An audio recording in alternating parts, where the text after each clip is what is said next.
نحمده ونصلي على رسوله الكريم اما بعد فاعوذ بالله من الشيطان الرجيم بسم الله الرحمن الرحيم فآمنوا بالله ورسوله والنور الذي انزلنا والله بما تعملون خبير يوم يجمعكم ليوم الجمع ذلك يوم التغابن ومن يؤمن بالله ويعمل صالحا يكفر عنه سيئاته ويدخله جنات تجري من تحتها الأنهار خالدين فيها أبدا ذلك الفوز العظيم والذين كفروا وكذبوا بآياتنا أولئك أصحاب النار خالدين فيها وبئس المصير صدق اللہ العظیم رب اشرح لی صدری ویسر لی امری واحلل عقدۃ من لسانی یفقہوا قولی۔ سورہ تغابن کو ہم نے اپنے مطالعے کے غرض کے لیے 4 حصوں میں تقسیم کیا ہوا ہے۔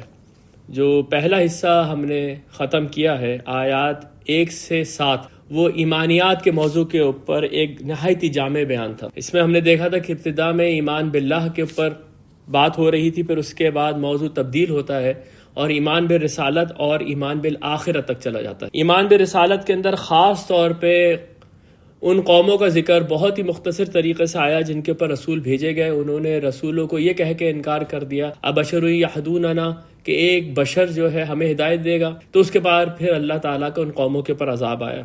اس کے بعد سر یہ دوسرا حصہ شروع ہوتا ہے۔ یہ دوسرا حصہ آپ کہہ سکتے ہیں کہ اس میں اب ایمان کی دعوت دی جا رہی ہے۔ ایمان کے متعلق مباحث گزر گئے، اب ایمان کی دعوت دی جا رہی ہے۔ یہ جو حصہ ہے یہ آیت نمبر 8 سے لے کے 10 تک چلے گا، اور میرے خیال سے یہ بہت ہی ڈینس اور بہت ہی پروفاؤنڈ حصہ ہے۔ اس میں کچھ اس طرح کی آیات اور کچھ اس طرح کی اصطلاحات آئی ہیں جس کے اندر پورے قرآن کی تعلیمات چھپی ہوئی ہیں۔ اگر اس کو ہم بہت اچھی طریقے سے کر گئے اور سمجھ گئے سورہ تغابن کو، خاص طور پہ اس حصے کو، تو قرآن کی تعلیم کی ایک طریقے سے ہمارے سامنے ریویو آ جائے گا کہ قرآن ہم سے چاہتا کیا ہے اور ایمان کا حاصل کیا ہے، ایمان کے ثمرات کیا ہے۔ اس مختصر تمہید کے بعد اب میں مطالعہ شروع کرتا ہوں۔ پہلی جو آیت ہے آیت نمبر 8، فآمنوا باللہ ورسولہ والنور الذی انزلنا واللہ بما تعملون خبیر، پس ایمان لے کر آؤ اللہ کے اوپر اور اس کے رسول کے اوپر اور جو نور ہم نے نازل کیا، واللہ بما تعملون خبیر، جو اعمال تم کر رہے ہو اللہ اس سے باخبر ہے۔ یہ جو آیت ہے اب اس کا ہم مطالعہ شروع کرتے ہیں۔ دیکھیں یہاں سب سے پہلے جو لفظ فا آیا ہے اس کو سمجھیں کہ کئی دفعہ جو لوگ میرے دروس میں شرکت کرتے رہے، میں نے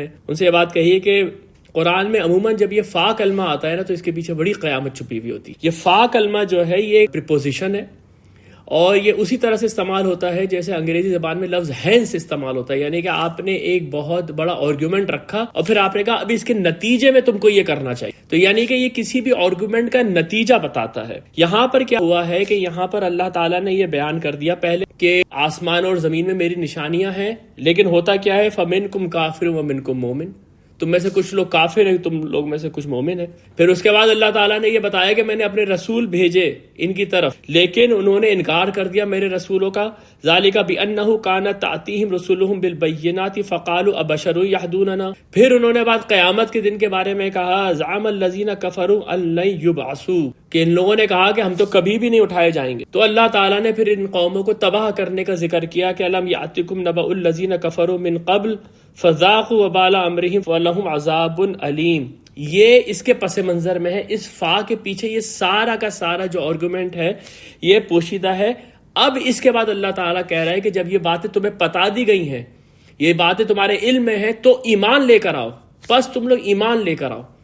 اس کے لیے دیکھیں نہایت ہی خوبصورت طریقے سے امام راضی نے بھی اس فا کے کلمے کو بہت ابھارا ہے۔ اگر آپ تفاسیر دیکھیں گے، خاص طور پہ جو کینونیکل ہماری تفاسیر ہے، اس میں دیکھیں امام راضی لکھتے ہیں کہ یجوز ان یکون صلۃ لما تقدم لانه تعالی لما ذکر ما نزل من العقوبۃ بالامم الماضیہ، یہ جو پچھلا جو اللہ تعالیٰ نے ذکر کیا ہے کہ امم ماضیہ یعنی کہ پرانی جو امتیں ہیں ان کے اوپر کس طرح کا عذاب آیا، تو پھر اب ایک لنک بننا چاہیے، ایک لنک بننا چاہیے آگے کی آیات کا۔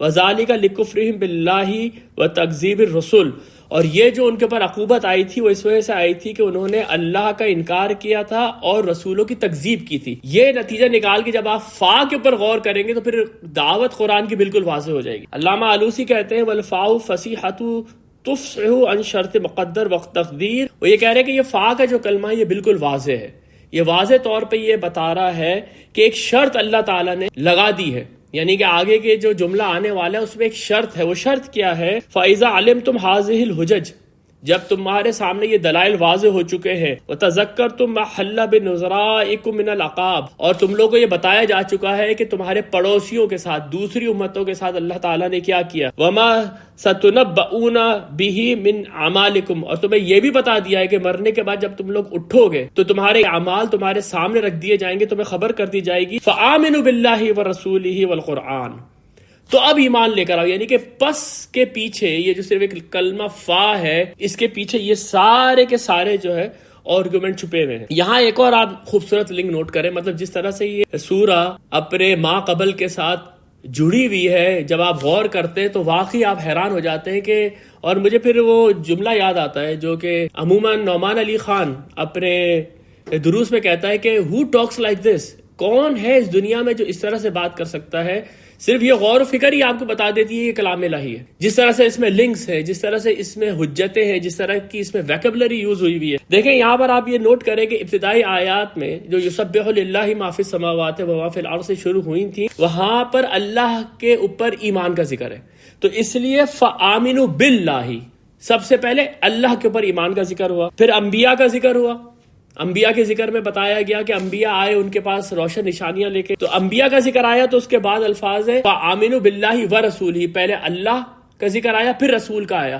اوپر نشانیاں پہلے اللہ کی بیان کی گئی تھی، پھر واقعات بیان کیے گئے تھے رسولوں کے، پھر اس کے بعد فرمایا گیا کہ یہ جو رسول تھے یہ بینات لے کر آئے تھے، یہ معجزات لے کر آئے تھے، واضح دلائل لے کر آئے تھے. جب یہ بات کی ہے تو یہاں پر فرمایا گیا وَالنُّورِ الَّذِي أَنزَلْنَا، یہ جو نور ہم نے نازل کیا ہے اس کے اوپر ایمان لے کر آؤ. یہ بالکل تین جو الفاظ ہیں فآمنوا باللہ ورسولہ والنور الذی انزلنا، یہ ایگزیکٹلی لنکڈ ہے ان تمام کی تمام آرگومنٹس کے ساتھ جو اس سے پہلے آیت نمبر 1 سے لے کے آیت نمبر 7 تک کیے جا چکے ہیں. یہاں پر اب آپ یہ نوٹ کریں، یہ ایک بہت امپورٹنٹ مقام ہے، بہت امپورٹنٹ مقام ہے، اور وہ یہ ہے کہ یہ نور کیا چیز ہے. اس نور کے متعلق ویسے تو اس آیت میں واضح ہو گیا وَالنُّورِ الَّذِي أَنزَلْنَا، وہ نور جو ہم نے نازل کیا ہے اس کے اوپر ایمان لے کر آؤ.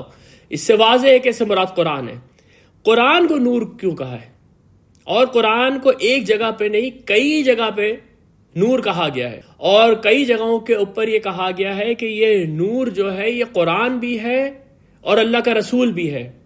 یعنی کہ یہ ہم نور کے موضوع کے اوپر اس سے پہلے بات کر چکے ہیں، بینہ کے اوپر اس سے پہلے ہم بات کر چکے ہیں. اس میں نے آپ کے سامنے سورہ بینہ کی، سورہ مائدہ وغیرہ کی آیات رکھی تھیں، اور سورہ طلاق وغیرہ کی، جس میں کہ رسول کو اور قرآن کو دونوں کو یا تو نور کہا گیا ملا کے، یا بینہ کہا گیا، یا ذکرہ کہا گیا. یہ ساری کی ساری چیزیں ہم پہلے انڈرسٹینڈ کر چکے ہیں. قرآن کے لیے یہ نور، ویسے تو قرآن کے کئی نام ہیں، خود قرآن کے اندر یہ فرقان ہے، یہ برہان ہے، یہ الذکر ہے، لیکن سب سے زیادہ جو خوبصورت اصطلاح ہے وہ یہ کہ یہ نور ہے. اس نور سے کیا مراد ہے؟ اس کو نور کیوں کہا گیا ہے؟ دیکھیں امام راضی یہ لکھتے ہیں وَالْمِرَادُ بِالنُّورِ الَّذِي أَنزَلَ اللَّهُ قرآن. یہاں جو فرمایا گیا ہے کہ اللہ نے نور اتارا ہے، اس سے مراد قرآن ہے. وصفہ بِأَنَّهُ نُورٌ عَلَى نُورٍ عَلَى طَرِيقَةِ الْإِسْتِعَارَةِ لِأَنَّهُ أَشْبَهَ نُور فِي إِيذَاءِ الْمَطْلُوبِ. اس کو نور اس لیے کہا گیا ہے کہ اس کی اور روشنی کی، جو عام روشنی آپ دیکھتے ہیں، ان کے درمیان میں ایک شباہت ہے. یہ استعارے کے طور پہ ہی صحیح، لیکن یہ ایک شباہت ہے ان کے درمیان. وہ شباہت کیا ہے؟ فی ایضاح المطلوب باستقامہ حجت. یہ جو حجتیں دیتا ہے قرآن، واضح دلائل دیتا ہے قرآن، روشنی کی طرح جو دلائل دیتا ہے قرآن سیدھی راستے کے لیے، وہ بلاغتی کلام ہی، اور اس کے اندر جو کلام کی بلاغت ہے جس سے کہ چیزیں بالکل واضح ہو جاتی ہیں. یہ بالکل ایسا ہی ہے جیسے کہ کوئی آدمی روشنی میں آ گیا ہے. یہ باطنی روشنی اس کو حاصل ہو جاتی ہے جب وہ قرآن کا مطالعہ کرتا ہے. اس لیے اللہ تعالیٰ نے دوسرے مقام پہ یہ کہا ہے وَأَنزَلْنَا إِلَيْكُمْ نُورًا مُبِينًا، اور ہم نے ان لوگوں کی طرف ایک بالکل واضح روشنی اتار دی ہے. یعنی یہ قرآن جو ہے یہ نور کے ساتھ اس لیے شباہت رکھتا ہے کہ جس طرح نور کے اندر ہر چیز واضح ہوتی ہے، شدید روشنی کے اندر ایک چھوٹی سے چھوٹی چیز جو آپ کے سامنے رکھی ہوئی ہے بالکل واضح ہوتی ہے یہ کہاں پر ہے. اسی طرح قرآن جب انسان پڑھتا ہے تو اس کے نفسیاتی مسائل ہوں، یا اس کے اس دنیاوی مسائل ہوں، یا اس کے فلسفیانہ مسائل ہوں، یا اس کے گھریلو مسائل ہوں، کوئی بھی مسائل ہوں اس کے سامنے، بڑے سے بڑے یا چھوٹے سے چھوٹے، وہ ایسے واضح ہو جاتے ہیں اور اس کو اس طرح سے سمجھ میں آنے لگتا ہے کہ یہ دنیا کیا کھیل ہے، اللہ تعالیٰ نے مجھے کس مقام پہ رکھا ہوا ہے، میرا اس دنیا میں کام کیا ہے، اور کس طریقے سے یہ دنیا مکمل ہوگی آخرت کے ساتھ جا کے۔ نہایت ہی خوبصورت اصطلاح ہے نور، جو کہ قرآن کے لیے استعمال ہوئی ہے۔ اب ایک اور چیز نوٹ کیجئے، یہاں پر قرآن میں نور کا لفظ ہمیشہ ظلمات کے مقابلے میں آئے، اور ظلمات جو ہے وہ جمع کا صیغہ ہے، اندھیروں کے لیے آیا ہے۔ ایک چیز جو آپ نوٹ کریں گے وہ یہ کہ ظلمات جو ہے یہ جمع ہے، نور واحد ہے، یعنی کہ بہت سارے قسم کے اندھیرے ہو سکتے ہیں جو کسی انسان کے اوپر چھا جائے، جیسے کہ ظلم کے اندر وہ گھرا ہوا ہے، ظلم تو خود ظلمات ظلم سے ہی نکلا ہے، اندھیرا ہے، یا جہالت ہے، کوئی اس کے اندر علم کی روشنی نہیں ہے، فساد مچا ہوا ہے، کفر ہے، نفاق ہے، بد اخلاقی ہے، بد کرداری ہے، یہ ساری کی سارے جو رذائل ہیں ان سب کو آپ ظلمات کہہ سکتے ہیں۔ ان اندھیروں کے اندر انسان بھٹک سکتا ہے اور وہ راہ نہیں پا سکتا، لیکن نور واحد ہے، خواہ وہ اندھیرا ظلم کا ہو یا فساد کا ہو یا بد کرداری کا ہو یا فساد کا ہو، یا میرے اندر فساد مچا ہوا ہے، میرے اندر حسد ہے، میرے اندر جلن ہے، جو کچھ بھی ہے، اندر کے اندھیرے ہوں یا باہر کے اندھیرے ہوں، علاج کے لیے ایک ہی نور ہے، ایک ہی نور ہے، اور وہ نور قرآن ہے۔ یہ نہایت ہی خوبصورت اصطلاح ہے قرآن کی کہ ظلمات کے مقابلے میں واحد نور آتا ہے۔ دیکھیں قرآن میں کتنی جگہوں کے اوپر یہ چیز اس طرح سے ریپیٹ ہوئی ہے۔ سورہ ابراہیم کے اندر بالکل ابتدا ہو رہی ہے، سورہ ابراہیم کی پہلی آیت ہے، الف لام را کتاب انزلناہ الیک لتخرج الناس من الظلمات الی النور۔ یہ کتاب ہم نے نازل ہی اس لیے کی ہے کہ لوگوں کو اندھیروں سے وہ نکال کے روشنی میں لے کر آ جائے۔ یہ سورہ حدید کی آیت ہے، هو الذی ينزل علی عبدہ آیات بینات لیخرجکم من الظلمات الی النور۔ وہ اللہ ہی ہے جو کہ اپنے بندے کے اوپر یہ روشن آیات نازل کرتا ہے تاکہ وہ تم لوگوں کو اندھیروں سے نکال کے روشنی میں لے کر آ جائے۔ اور آپ یہ دیکھیں سورہ طلاق کا جو میں نے آپ کے سامنے ذکر کیا تھا، رسولا یتلو علیکم آیات اللہ مبینات، یہ ذکرہ کیا چیز ہے جس کو اللہ نے کہا ہے کہ میں نے تمہاری طرف ایک ذکر اتار دیا ہے، یہ ہمارا رسول ہے جو تمہارے اوپر اللہ کی آیات بینات تلاوت کرتا ہے۔ کیوں؟ لِيُخْرِجَ الَّذِينَ آمَنُوا وَعَمِلُوا الصَّالِحَاتِ مِنَ الظُّلُمَاتِ إِلَى النُّورِ، تاکہ جو لوگ ایمان لے کر آئے ان کو اندھیروں میں سے نکال کے روشنی میں لے کر آ جائے۔ اور ان گنت آیات اور ہیں اس کے اندر، جیسے یہ سورہ نساء کی یہ آیت موجود ہے، قَدْ جَاءَكُم مِّنَ اللَّهِ نُورٌ وَكِتَابٌ مُبِينٌ، اللہ کی طرف سے نور یعنی کہ یہ کتاب مبین تمہارے پاس آ گئی ہے۔ یہدی بہ اللہ من اتبع رضوانہ سبل السلام ویخرجہم من الظلمات الی النور، اللہ تعالیٰ اس کے ذریعے ہدایت دیتا ہے جو کہ صحیح راستے کی، سلامتی کے راستے کی اتباع کرے اور اس کو ظلمات سے نکال کے نور کی طرف لے کر آ جاتا ہے۔ امام راضی یہ کہتے ہیں کہ وَهُوَ الْقُرْآنُ فَإِنَّهُ يُهْتَدِي بِهِ فِي الشُّبْهَاتِ كَمَا يُهْتَدِي بِالنُّورِ فِي الظُّلُمَاتِ، یہ قرآن جو ہے یہ ہدایت دیتا ہے، آپ کو راستہ دکھاتا ہے شبہات کے اندر، ڈاؤٹس جو آپ کے اندر کبھی کریٹ ہوتے ہیں اس سے یہ آپ کو ہدایت دیتا ہے، روشنی دیتا ہے، كَمَا يُهْتَدِي بِالنُّورِ فِي الظُّلُمَاتِ، جیسے نور آپ کو ہدایت دیتا ہے ظلمات کے اندر۔ وَإِنَّمَا ذَكَرَ النُّورَ الَّذِي هُوَ الْقُرْآنُ، اور یہاں پر جو نور کا لفظ اللہ نے استعمال کیا یہ قرآن کے لیے استعمال کیا ہے، لِمَا أَنَّهُ مُشْتَمِلُ عَلَى الدَّلَالَةِ الظَّاهِرَةِ عَلَى الْبَعْثِ، کیونکہ اس کے اندر موت کے بعد دوبارہ زندگی کے بالکل واضح دلائل ہیں، بالکل واضح دلائل ہے کہ مرنے کے بعد تم لوگ اٹھ جاؤ گے۔ یہ جو نور ہے اس کو ذرا ہمیں آج تھوڑا سا فوکس کرنا پڑے گا، یہ بہت امپورٹنٹ اس وقت ایک مقام ہے سورہ تغابن کا۔ اگر آپ قرآن کا مطالعہ کریں گے تو آپ کو قرآن کے فلسفہ اور حکمت کے اندر یہ بات نظر آئے گی کہ قرآن دو چیزوں کو نور کہتا ہے، اور یہ دونوں چیزیں جب آپس میں ملتی ہیں تو نور مکمل ہو جاتا ہے، جس کو سورہ نور میں کہا گیا نور علی نور۔ ایک نور وہ ہے جو کہ کسی بھی مومن کے فطرت کے اندر، اس کے دل کے اندر ہوتا ہے۔ یہ نور کیسے اس کے اندر آتا ہے؟ قرآن کا یہ کلیم ہے کہ اللہ تعالیٰ نے جب ہماری ارواح بنائی تھی اسی وقت اللہ تعالیٰ نے اپنی پہچان ہمارے اندر ڈال دی تھی۔ یہ سورہ اعراف کا ایک بہت ہی بلند مقام ہے جس میں اللہ تعالیٰ ساری ارواح کو اپنے سامنے کھڑا کر کے کہتے ہیں الست بربکم، کیا میں تمہارا رب نہیں ہوں؟ سب نے کہا تھا قالوا بلا شہدنا، بالکل آپ ہمارے رب ہیں، ہم گواہی دیتے ہیں۔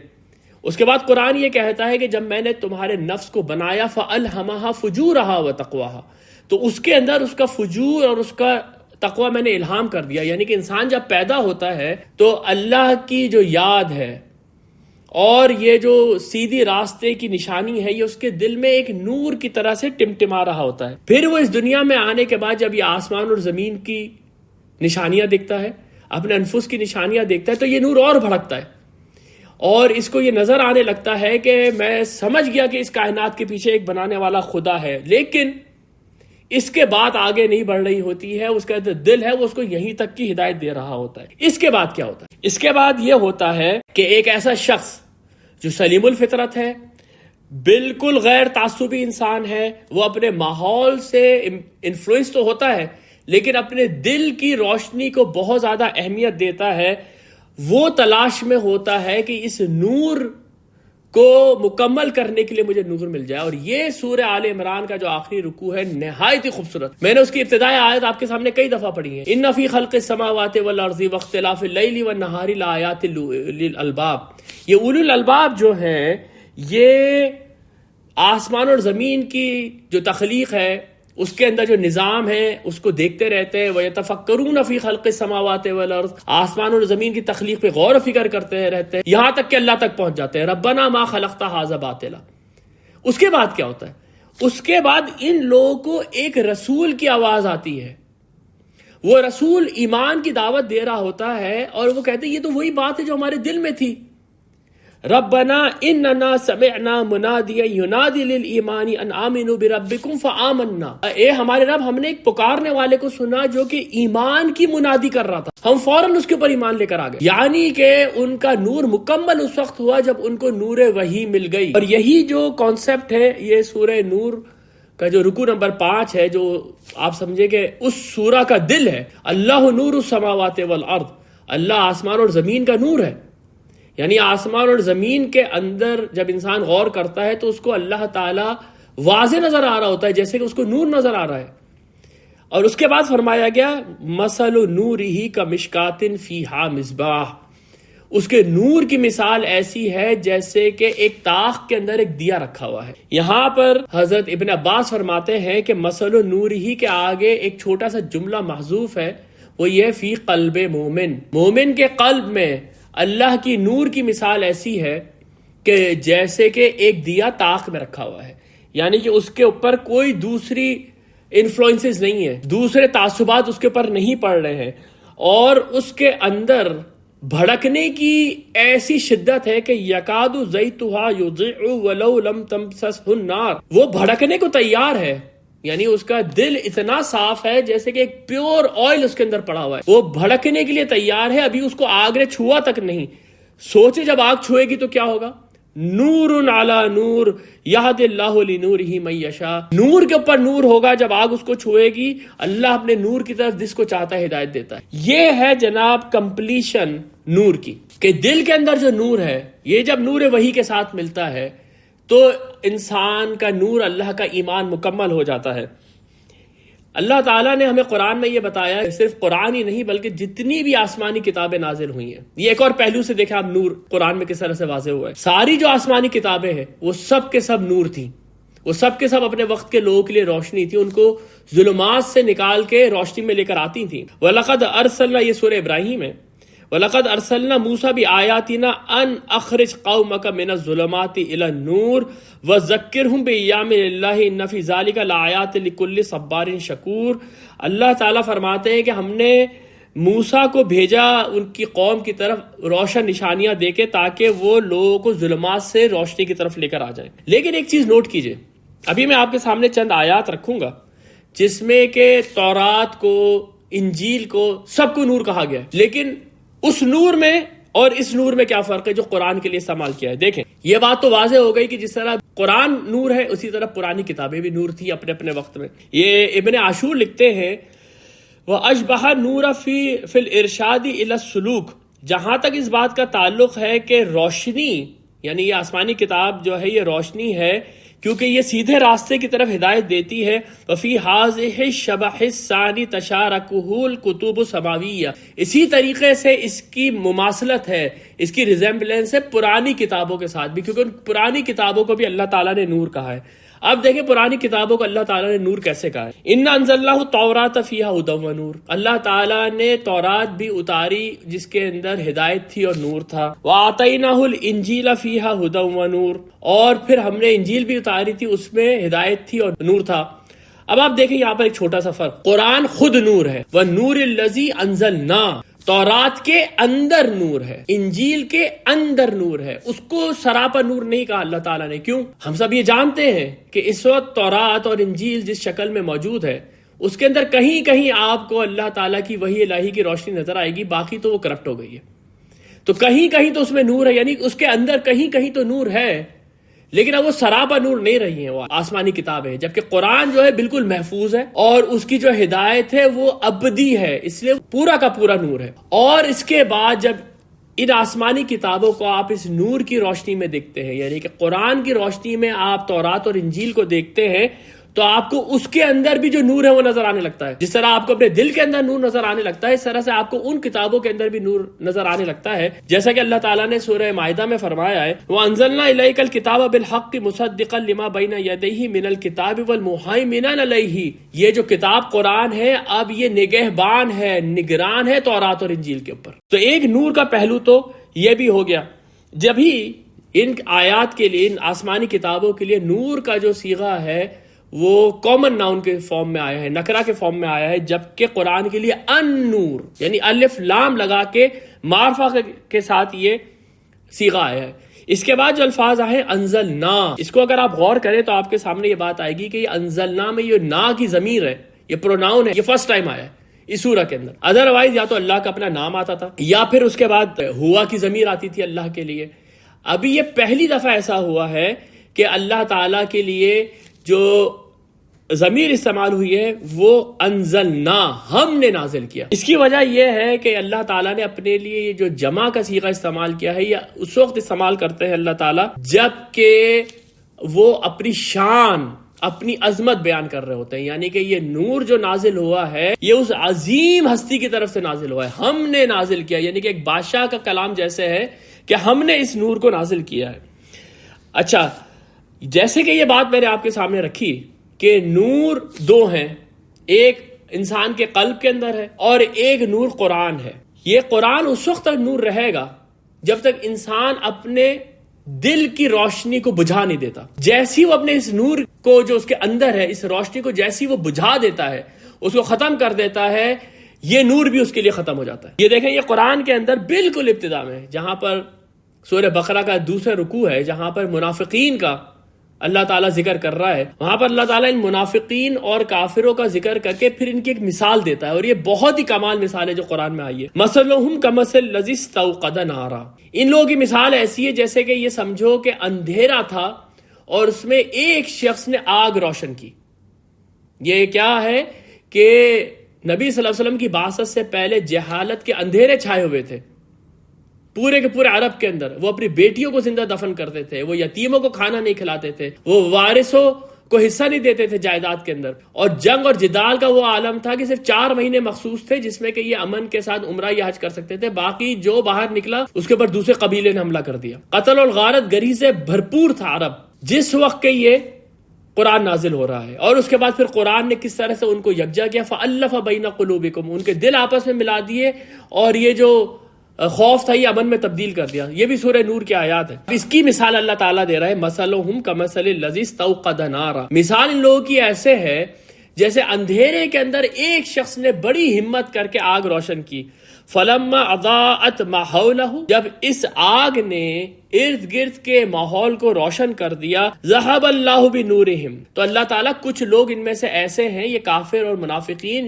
جن کی آنکھوں کا نور ختم ہو گیا۔ یہاں تو یہ کہا جا رہا ہے کہ اللہ ان کی آنکھوں کا نور لے گیا، لیکن ہم یہ سمجھ چکے ہیں کہ اللہ تعالیٰ کا قانون ہے ہدایت و ضلالت کا، کہ جو ہدایت کی طرف آتا ہے اللہ تعالیٰ اس کے لیے ہدایت اور روشن کرتا ہے، اور جو ضلالت کی طرف جاتا ہے اللہ تعالیٰ اس کو ضلالت کے اندھیروں میں اور دھکیلتا رہتا ہے۔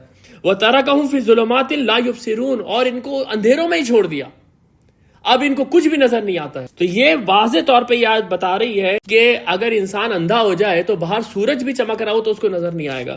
تو اس نور سے فائدہ اٹھانے کے لیے یہ لازم ہے کہ انسان تعصبات سے الگ ہو کر اپنی فطرت کو پہچانے اور اس کے اندر جو نور ہے اس کی طرف جھانکے، وہ دیکھے کہ اس کا نور اس کو کس طرح رہنمائی کر رہا ہے، تو یہ قرآن پھر اس کے لیے دلیل بن جائے گا، پھر یہ قرآن اس کے لیے وہ نور بن جائے گا جو قیامت کے دن اس کے آگے آگے چلے گا۔ سورہ حدید کا اگر ہم مطالعہ کر سکے اس رمضان میں، تو سورہ حدید کے اندر ایک منظر کھینچا گیا ہے قیامت کا جہاں اندھیرا ہی اندھیرا ہے، اور کچھ لوگ ہیں جن کے سینے سے نور نکلے گا، نورہم یسعی بین ایدیہم وعن شمائلہم، ان کا نور جو ہے وہ ان کے سامنے دوڑ رہا ہوگا، یعنی کہ ان کو گائیڈ کر رہا ہوگا، اور عن یمینہم، اور ان کے سیدھے ہاتھ کی طرف بھی نور ہوگا، جس سے سارے مفسرین نے اس کا ترجمہ یہ کیا ہے کہ دل سے جو نور نکل رہا ہوگا وہ ایمان کا نور ہوگا، اور وہ ایمان مکمل ہوا ہے فطرت اور قرآن کے نور سے، اور سیدھے ہاتھ میں جو ان کے نور ہوگا وہ انہوں نے جو صالح اعمال کیے ہوں گے اس کی وجہ سے ان کو تو روشنی ملی ہوئی ہوگی۔ اور منافقین کا حال سورہ حدید میں یہ بتایا کہ وہ پیچھے پیچھے بھاگ رہے ہوں گے اور کہہ رہے ہوں گے بھائی تھوڑی دیر ہمارے لیے رکو،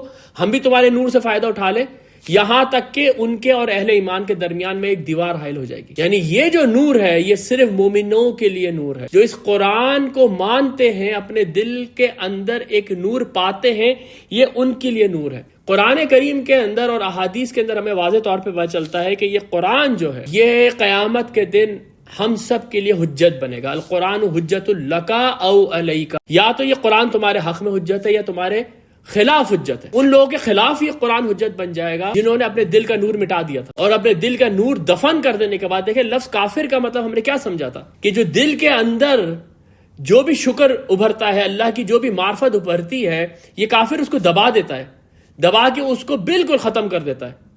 تو جب اس نے اپنے اندر ہر چیز کو دبا کے ختم کر دیا تو اللہ تعالیٰ قیامت کے دن اس قرآن کو اس کے خلاف حجت بنا دے گا۔ یہی سورہ واقعہ کے اندر ہم نے سورہ واقعہ پچھلے رمضان میں پڑھی تھی، جس کے اندر قرآن کی عظمت کا نہایت ہی خوبصورت بیان آیا تھا کہ فلا اقسم بمواقع النجوم وانہ لقسم لو تعلمون عظیم وانہ لقرآن کریم فی کتاب مکنون لا یمسہ الا المطہرون۔ پوری کائنات کی قسم کھائی اللہ تعالیٰ نے کہ اگر تم جانو تو یہ میں نے بہت بڑی قسم کھا لی ہے، اور قسم کس میں کھائی تھی؟ انہ لقرآن کریم۔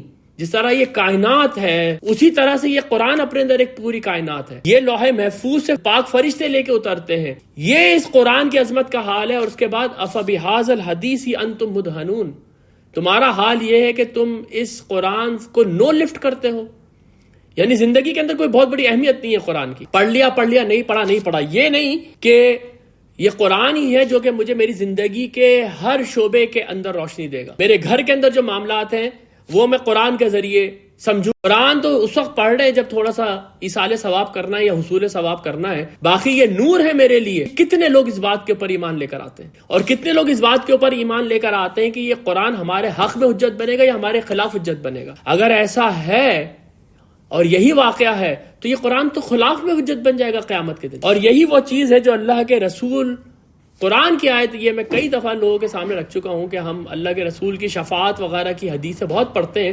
قرآن کے اندر رسول کا یہ قول موجود ہے وقال الرسول یا ربی ان قوم اتخذوا ھذا القرآن مہجورا، اے میرے رب میری اس قوم نے، اپنی قوم کی طرف اللہ کے رسول محمد صلی اللہ علیہ وسلم اشارہ کریں، میری اس قوم نے اس قرآن کو چھوڑ دیا تھا۔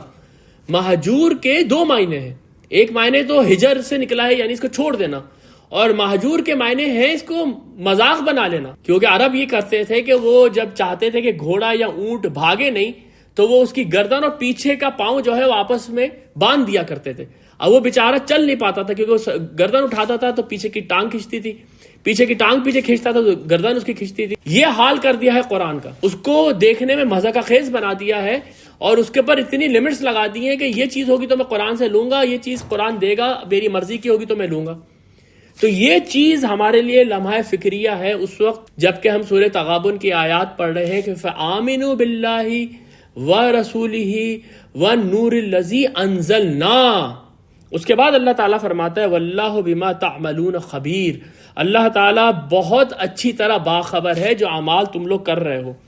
یہاں پر بھی ایک نقطہ نوٹ کریں، اس سے پہلے جو ورسز گزر چکی ہیں سورہ تغابن کی، اس میں ایک جگہ پہ اللہ تعالیٰ نے فرمایا تھا واللہ بما تعملون بصیر، اللہ تعالیٰ دیکھ رہا ہے ان اعمال کو جو تم کر رہے ہو۔ یہاں پر وہی جملہ دہرایا گیا ہے، بس بصیر کو ہٹا کے خبیر لگا دیا گیا۔ یہ آپ نوٹ کریں، جب ہم اس طرح سے مائکروسکوپ لگائیں گے ان آیات کے اوپر تو یہ چیزیں ہمیں واضح طور پہ نظر آنی شروع ہو جائیں گی۔ بصیر کی جگہ خبیر، اس سے کیا معنوں میں تبدیلی آئے گی؟ ایک تو سب سے پہلے تعملون کا جو لفظ آیا ہے، اس کو میں چاہتا ہوں کہ تھوڑا سا دیکھ لیں، پھر ہم یہ بصیر اور خبیر کی طرف آئیں گے۔ ایک تو دیکھیں جہاں پر بھی اللہ تعالیٰ نے ایمان کی بات کی ہے، فَمِنْكُمْ كَافِرٌ وَمِنْكُمْ مُؤْمِنٌ، اس کے بعد اللہ تعالیٰ نے فرمایا ہے وَاللَّهُ بِمَا تَعْمَلُونَ بَصِيرٌ۔ وہاں پر بھی میں نے آپ کے سامنے یہ بات رکھی تھی کہ ایمان تو ایک ایسی چیز ہے جو آپ کے دل کے اندر ہوتا ہے، زبان سے آپ اس کا اظہار کرتے ہیں، اقرار باللسان و تصدیق بالقلب، لیکن قرآن جو ہے واضح طور پہ یہ کہتا ہے کہ ایمان آنے کے بعد تمہارا عمل سدھر جانا چاہیے، اور اللہ تعالیٰ تمہارا عمل ہی دیکھ رہا ہے۔ یہاں پر بھی یہی ہوا ہے، یہاں پر اللہ تعالیٰ نے کہا ہے فَآمِنُوا بِاللَّهِ وَرَسُولِهِ وَالنُّورِ الَّذِي أَنزَلْنَا، ایمان لاؤ تم، اور تمہارے جو اعمال ہیں اس کے اوپر اللہ تعالیٰ باخبر ہے۔ یعنی کہ جیسی تم یہ والا ایمان لے کر آؤ گے، یہ دعوت دی جا رہی ہے زوردار کہ ایمان لاؤ، یہ جو ایمان تم واقعتاً لے آؤ گے نا، تو تمہارے اعمال کی اللہ تعالیٰ کو خبر ہے۔ یعنی کہ ایمان کا امیڈیٹ ایک جو ریئیکشن ہے، یا جو اس کا آؤٹ کم ہے، یا جو اس کی مینیفیسٹیشن ہے، وہ امیڈیٹلی اعمال کے اندر آنی شروع ہو جاتی ہے۔ یہ کوئی نہیں کہہ سکتا کہ میرے دل کے اندر تو بہت ایمان ہے، عمل میں میری بڑی کوتاہی ہے، میں نماز بھی نہیں پڑھتا، میں جو ہوں روزے بھی نہیں رکھتا، میں تو جھوٹ بھی بولتا ہوں، میں تو رشوتیں بھی لیتا ہوں، لیکن میرے دل کے اندر بہت ایمان ہے۔ یہ بات جو ہے قرآن کی نظر میں بالکل جھوٹ ہے۔ قرآن تو یہ کہتا ہے کہ جیسی تمہارے دل میں ایمان آئے گا، تمہارے عمل کے اندر بالکل فرق پڑ جائے گا۔ اس لیے میں نے آپ کے سامنے یہ بات رکھی تھی کہ حالانکہ تمام کے تمام جو مفسرین ہیں اور جو لغت کے امام ہیں، وہ یہ بات کہتے ہیں کہ ایمان کا مطلب اقرار باللسان و تصدیق بالقلب ہے۔ امام راغب اصفہانی نے خاص طور پہ کہا ہے کہ وہ عمل بحسبہ ذالک بالجوارح، اس کے بعد تمہارے اعمال کے اندر جو فرق پڑے گا وہ بھی ایمان کا حصہ ہے۔ ہمارے یہاں یہ بڑی ٹیکنیکل بحثیں ہیں کہ عمل جو ہے ایمان کا حصہ ہے کہ نہیں ہے، کچھ لوگ کہتے ہیں نہیں، اور ہمارے یہاں قانونی طور پہ جو ایمان کی ڈیفینیشن ہے اس کے اندر عمل نہیں ہے۔ جو مومن جو مسلمان ہے وہ جیسے بھی عمل کرتا رہے، ہم اس کو یہ نہیں کہہ سکتے کہ وہ مسلمان نہیں ہے، لیکن جو حقیقی ایمان ہے جو اللہ کے یہاں گیج کیا جائے گا اس میں عمل آئے گا، لازماً آئے گا۔ اس لیے جب بھی ایمان کی بات ہوگی ذہن میں یہ رکھیں کہ میں اگر حقیقی ایمان کی بات کر رہا ہوں تو میرا عمل جو ہے ضرور اس کو مینیفیسٹ کرے گا، اور اگر میں صرف اس دنیا کے ایمان کی بات کر رہا ہوں، میں کسی جگہ کے اوپر صرف ایک مسلمان ملک کا شہری ہوں، تو ٹھیک ہے آپ کے کہنے سے لوگ مان جائیں گے، باقی آپ جو بھی کچھ کرتے پھریں۔ اب آ جائیں اس بات کے اوپر کہ خبیر اور بصیر کے لفظ کے اندر کیا تبدیلی ہے، اسے کیا تبدیلی رونما ہوئی ہے۔ دیکھیں خبیر کا جو لفظ ہے وہ بصیر کے مقابلے میں زیادہ اسٹرانگ ہے، زیادہ انٹینس ہے۔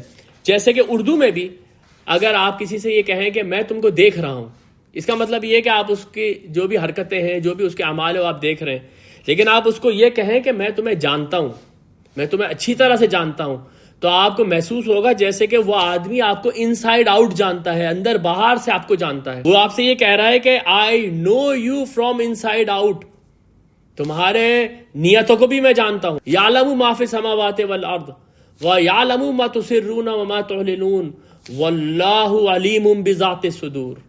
یہ دیکھیں یہ آیت جا کے وہاں پر جا کے لنک ہو گئی۔ خبیر کا مطلب یہ ہے کہ وہ تمہارے اعمال کو بھی جانتا ہے، تمہارے نیتوں کو بھی جانتا ہے، وہ تمہارے ان محرکات کو بھی جانتا ہے کہ جس کی وجہ سے تم نے یہ اعمال کیے۔ یہ اس لیے زیادہ انٹینس ہے بصیر کے مقابلے میں۔